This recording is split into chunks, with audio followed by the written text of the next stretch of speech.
নমস্কার। আমি আজকে তোমাদেরকে গীতা পাঠ করে শোনাবো। আমার বাড়িতে যে গীতা গ্রন্থটি রয়েছে সেটাই আমি পাঠ করছি। প্রথমেই ভূমিকা দিয়ে শুরু করছি।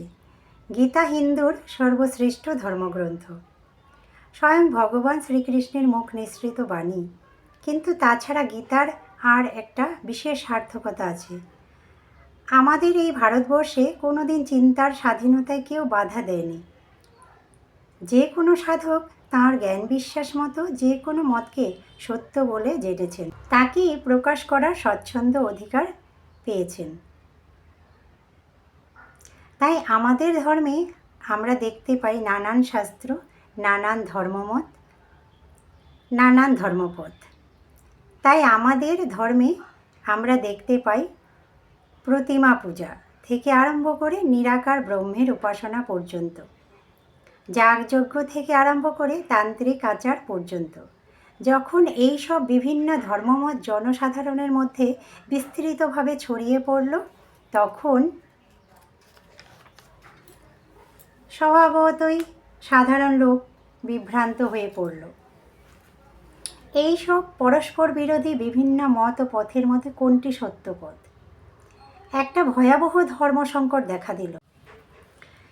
ভারতবর্ষের সভ্যতার আদি যুগে যখন এই রকম ধর্মসংকট উপস্থিত হয়েছিল, সেই সময় ভগবান শ্রীকৃষ্ণ কুরুক্ষেত্রের যুদ্ধ উপলক্ষে ভারতের এই সব বিভিন্ন ধর্ম ও ধর্মমতের ভেতর থেকে ভারত ধর্মের আসল রূপটিকে গীতায় ব্যক্ত করে তুললেন।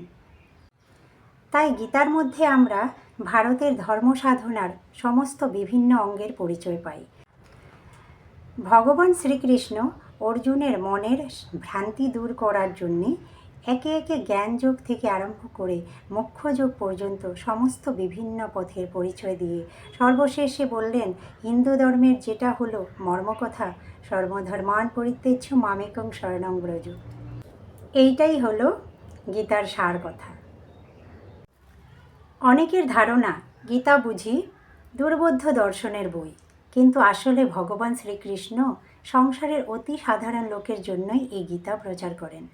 ধর্মের জটিলতার ভিতর না গিয়ে অতি সাধারণ লোক কী করে ধর্মের চরম অবস্থা লাভ করতে পারে, সেই কথাই গীতাতে বলা হয়েছে। এই ছিল ভূমিকা।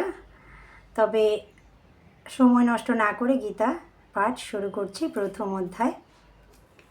তবে তোমাদের কাছে আমার একটা রিকোয়েস্ট, যদি আমার গীতা পাঠটা ভালো লেগে থাকে তাহলে সকলেই আমার চ্যানেলটাকে সাবস্ক্রাইব করবে এবং এই ভিডিওটাকে লাইক করবে এবং শেয়ার করতে একদম ভুলবে না।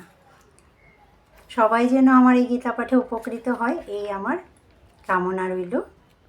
আর আরেকটা অনুরোধ, আমার ভাষায় একটু উল্টোপাল্টা হতে পারে, কেননা আমি আসামে থাকি, তাই আমাদের ভাষাটা একটু মিক্সড হয়ে যায় আসামিজ বাংলার মধ্যে। তো প্লিজ মনে কিছু না করে আমার গীতা পাঠ তোমরা সকলেই শ্রবণ করো। প্রথম অধ্যায়ে আছে অর্জুন বিষাদ যোগ। ধৃতরাষ্ট্রের দুর্যোধন, দুঃশাসন ইত্যাদি শতপুত্র এবং পাণ্ডুর যুধিষ্ঠির, ভীম ইত্যাদি 5 পুত্র। ইহাদের মধ্যে কুরুক্ষেত্রে 18 দিন ভীষণ যুদ্ধ হয়। অন্ধ ধৃতরাষ্ট্র তাহার অমাত্য সঞ্জয়ের কাছে যুদ্ধের সংবাদগুলি শুনিতেন। ব্যাসদেবের বরে সঞ্জয়ের ছিল দিব্যচক্ষু। ঘরে বসিয়েই তিনি যুদ্ধের সব সংবাদ জানিতে পারিতেন।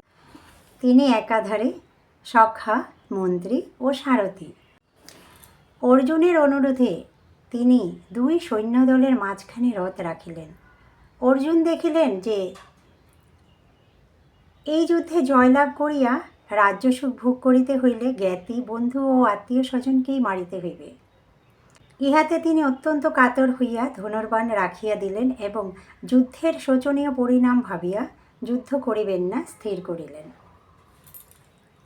তিনি বলিলেন, যে জ্ঞাতি বন্ধুদের লইয়া লোকে ধন সম্পদ ভোগ করিয়া সুখী হয়, তাহাদিগকে মারিয়া রাজ্য লাভ করিলে কি সুখ হইবে? তাহা অপেক্ষা তিনি স্বয়ং শত্রুর হাতে জীবন দিবেন, তবুও কিছুতেই যুদ্ধের মতো এমন নিষ্ঠুর ও স্বার্থপর কাজ করিবেন না। জ্ঞাতি বন্ধুকে বধ করিয়া জয়লাভ, রাজ্য লাভ বা সুখ লাভ কিছুতেই তাহার দরকার নাই। আজকে এতটুকুই পাঠ করলাম। তবে গীতা পাঠ করে গীতার মাহাত্ম্য পাঠ করতে হয়, তাই সামান্য একটু আমি গীতা মাহাত্ম্য পাঠ করছি। গীতা মাহাত্ম্য। ঋষি বলিলেন, হে সুতমুনি, পুরাকালে বেদ বেশ আপনার কাছে নারায়ণ ক্ষেত্রে বসিয়া যে গীতার মাহাত্ম্য গীতা পড়া বা শোনার ফল বলিয়াছিলেন, তাহাই আপনি দয়া করে আমার কাছে ভালো করিয়া বলুন। সুতমুনি বলিলেন, আপনি ভালো কথাই বলিতে বলিয়াছেন, তবে গীতার গুণের কথা অসাধারণ আর পরম গোপনীয়, সেই কথা বলিবার ক্ষমতা কার আছে? শ্রীকৃষ্ণ ইহা গীতার মাহাত্ম্য ভালো রকমে জানেন। ইহা ছাড়া অর্জুন, ব্যাসদেব, সুখদেব, যাজ্ঞবল্ক্য ও জনক ঋষিও কিছু কিছু জানেন। ইহা ছাড়া যাহারা বলেন তাহারা পরের কাছে শুনিয়া সামান্যই বলিতে পারেন। যাহা হোক, আমি ব্যাসদেবের মুখে যেমন শুনিয়াছি তেমনি আপনার কাছে বলিতেছি, শুনুন। সমস্ত উপনিষদ হইল গাভী, শ্রীকৃষ্ণ হইলেন গোপ, সেই গাভী তিনি দহন করেন। অর্জুন সেই গাভীর বাছুর, আর দুধ হইল শ্রেষ্ঠ গীতাশাস্ত্ররূপ অমৃত।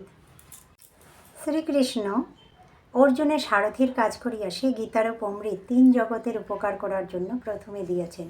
সেই শ্রীকৃষ্ণের পরব্রহ্মকে প্রণাম করি।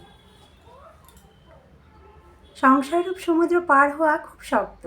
যিনি গীতারূপ নৌকায় সেই সাগর পার হইতে চান, তিনি সহজেই পার হইতে পারেন। যিনি বারবার গীতা পড়েন নাই, সে অজ্ঞান লোক যদি মুক্তি পাইতে চান, তবে ছোট ছেলেও তাহাকে উপহাস ঠাট্টা করে। আজ এতটুকুই। পরের ভিডিওতে আমি শেষ একটু পাঠ করব। তবে আমার ভিডিওটা ভালো লেগে থাকলে, আগেও বলেছি, সাবস্ক্রাইব এবং লাইক শেয়ার করবে। আজ প্রণাম।